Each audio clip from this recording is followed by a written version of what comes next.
Hello students, இந்த சென்டென்சஸை கவனிங்க. நான் போலீஸ் கமிஷனராக இருந்தா இந்த சிட்டியே அமைதியா இருக்கும். நான் பைலட்டாக இருந்தா உலகம் முழுவதும் சுற்றுவேன். நான் டைரக்டராக இருந்தால் எல்லோருக்கும் நடிக்க வாய்ப்பு கொடுப்பேன். இந்த சென்டென்சஸ் எல்லாமே நம்முடைய ரியல் லைஃப்ல நாம அடிக்கடி பயன்படுத்துவோம். இந்த சென்டென்சஸ் எல்லாமே எந்த கிராமருக்கு கீழே வரும் அப்படின்னா த செகண்ட் கண்டிஷனல். இந்த செகண்ட் கண்டிஷனல் வந்து நாம எந்த சுச்சுவேஷனில் பயன்படுத்துவோம் அப்படின்னா imaginary situations in the present or future, அதாவது நிகழ்காலத்திலோ அல்லது எதிர்காலத்திலோ கற்பனையான சூழ்நிலைகளை குறிக்கும் போது நாம் இந்த செகண்ட் கண்டிஷனில் வந்து நாம் பயன்படுத்துவோம். நல்லா கவனிக்கணும், கற்பனையான சூழ்நிலைகளை. ஓகே, ஃபர்ஸ்ட் எக்ஸாம்பிள் சென்டென்ஸ் பாருங்க. நான் போலீஸ் கமிஷனராக இருந்தால் இந்த சிட்டியே அமைதியாக இருக்கும். ஓகே, இப்போது இந்த சென்டென்ஸ் எப்படி இங்கிலீஷில் சொல்கிறது அப்படிங்கிறத பார்க்குறதுக்கு முன்னாடி பி வேர்போட ரூல் என்ன அப்படிங்கிறத நீங்கள் தெரிஞ்சுக்கணும். அதாவது பி வேர்ப்ஸை பயன்படுத்தும் போது டென்சஸ்க்கு வந்து வேறு ரூல், அதே மாதிரி செகண்ட் கண்டிஷனலுக்கு வந்து வேறு ரூல். ஓகே, இப்போது நார்மலாக எல்லாருக்கும் தெரிஞ்ச ரூல் என்ன? டென்சஸில் வந்து இந்த I, we, you, he, she, it இந்த சப்ஜெக்ட்ஸ்க்கு அடுத்து நாம் என்ன பி வேர்ப்ஸ் பயன்படுத்துவோம்? இது எல்லாருக்கும் தெரிஞ்சது தான். அதாவது I was, we were, you were, he was, she was, it was. சரிங்களா? இது எல்லாருக்குமே தெரிஞ்ச ரூல். ஆனால் இந்த செகண்ட் கண்டிஷனல் இருக்கு இல்லையா, இந்த செகண்ட் கண்டிஷனலில் பி வெப்ஸை பயன்படுத்தும் போது எந்த சப்ஜெக்ட் இருந்தாலும் சரி, சரிங்களா, எந்த சப்ஜெக்ட் இருந்தாலும் சரி, அந்த சப்ஜெக்ட்டுக்கு அடுத்து வேர் அப்படிங்கிற ஒரே ஒரு பி வெப்ஸ் மட்டும் தான் பயன்படுத்தணும். இது முக்கியமான ரூல். சரிங்களா? டென்சஸ் வேற, இங்கே செகண்ட் கண்டிஷனல் வந்து வேற.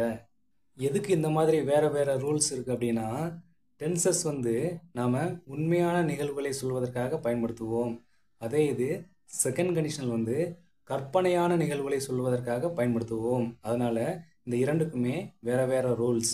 ஓகே, இப்போது எக்ஸாம்பிள் சென்டென்ஸ் பாருங்கள். ஃபர்ஸ்ட் சென்டென்ஸ் பாருங்கள். நான் பைலட்டாக இருந்தால் இந்த உலகம் முழுவதும் பறப்பேன்.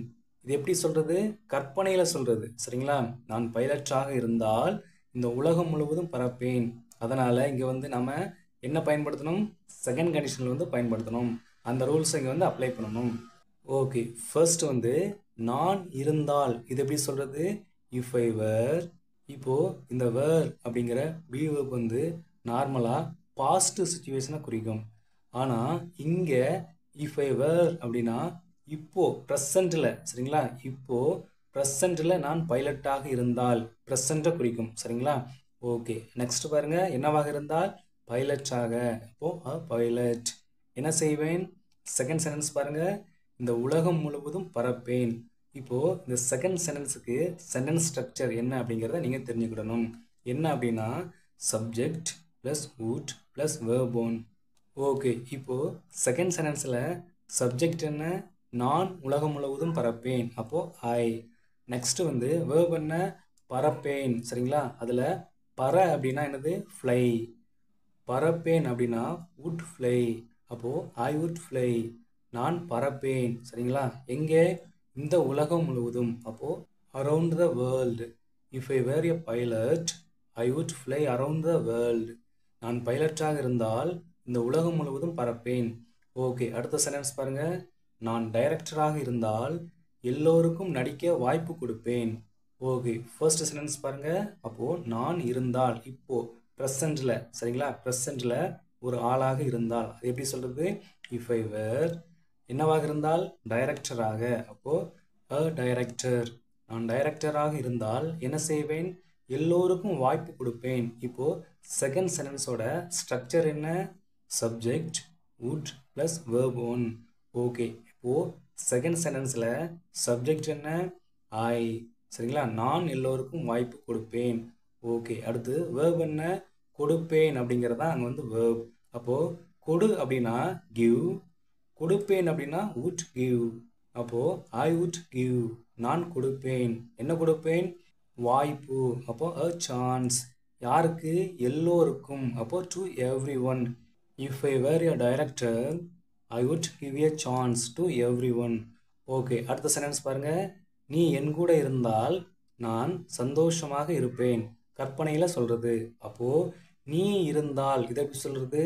இஃப் யூ வேர் நீ இருந்தால் யார் கூட என் கூட அப்போ with me if you were with me நீ என் கூட இருந்தால் எப்போ இப்போ ப்ரெசண்ட்டில் சரிங்களா if you were with me அப்படின்னா இப்போ ப்ரெசண்ட்டில் நீ என் கூட இருந்தால் இப்போ செகண்ட் சென்டென்ஸ் ஸ்ட்ரக்சர் என்ன subject would plus verb one அப்போது நான் அப்படிங்கிறது தான் சப்ஜெக்ட் அப்போது ஐ அடுத்து verb என்ன இருப்பேன் அப்படிங்கிறது தான் அங்கே வந்து verb அப்போது இரு அப்படின்னா பி இருப்பேன் அப்படின்னா would be அப்போது ஐ would be நான் இருப்பேன் எப்படி இருப்பேன் சந்தோஷமாக அப்போது happy I would be happy நான் சந்தோஷமாக இருப்பேன் ஓகே அடுத்த சென்டென்ஸ் பாருங்க நான் போலீஸ் கமிஷனராக இருந்தால் இந்த சிட்டியே அமைதியாக இருக்கும் ஓகே ஃபர்ஸ்ட் வந்து நான் இருந்தால் எப்படி சொல்றது இஃப் ஐ வேர் என்னவாக இருந்தால் போலீஸ் கமிஷனராக அப்போ த போலீஸ் கமிஷனர் ஓகே எப்படி இருக்கும் அந்த சிட்டி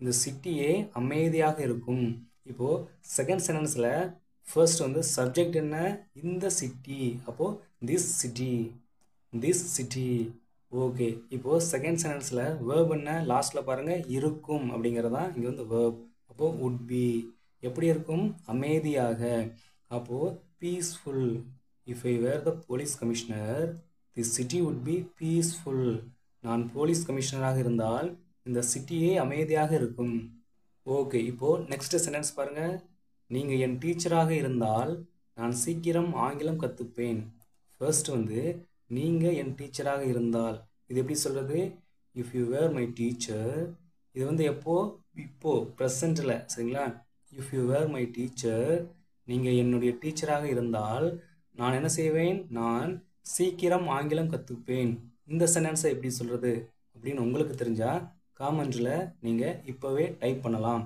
ஓகே இப்போது அடுத்த சென்டென்ஸ் பாருங்கள் நான் பறவையாக இருந்தால் நான் வானத்தில் பறப்பேன் ஓகே ஃபர்ஸ்ட் வந்து நான் பறவையாக இருந்தால் இது எப்படி சொல்கிறது if I were a bird நான் பறவையாக இருந்தால் என்ன செய்வேன் நான் வானத்தில் பறப்பேன் அப்போது ஐ would fly in the sky okay இப்போ இவ்வளோ நேரம் நம்ம இந்த ஃபர்ஸ்ட் பார்ட்டில் வந்து பி வேர்ப் யூஸ் பண்ணி பார்த்துக்கிட்டு இருந்தோம் ஆனால் இப்போ வந்து தெரிந்தால் அப்படின்றது இல்லையா தெரியும் அப்படிங்கிறது வந்து என்ன அப்படின்னா மெயின் வேர்ப் இப்போது மெயின் வேர்ப் வரும்போது எப்படி சென்டென்ஸ் மேக் பண்ணுறது அப்படிங்கிறத இப்போ பார்க்கலாம் வாங்க ஓகே எனக்கு சமைக்க தெரிந்தால் வழக்கம் போல் இந்த ஃபர்ஸ்ட் பார்ட்டோட சென்டென்ஸ் ஸ்ட்ரக்சர் என்ன if plus subject plus verb two அப்போது எனக்கு சமைக்க தெரிந்தால் எப்படி சொல்கிறது ஃபர்ஸ்ட் வந்து இஃப் ஐ நெக்ஸ்ட்டு வந்து வேர்ப் வரணும் சரிங்களா வேர்ப் என்ன அப்படின்னா தெரியும் அப்படிங்கிறதான் இங்கே வந்து வேர்ப் சரிங்களா வேர்ப் டூ தான் வரணும் அப்போது இஃப் ஐ நியூ எனக்கு தெரிந்தால் என்ன தெரிந்தால் சமைக்க அப்போது cooking if I knew cooking எனக்கு சமைக்க தெரிந்தால் நான் என்ன செய்வேன் நான் பிரியாணி செய்வேன் ஐ would மேக் பிரியாணி நான் பிரியாணி செய்வேன் if I knew cooking I would make biryani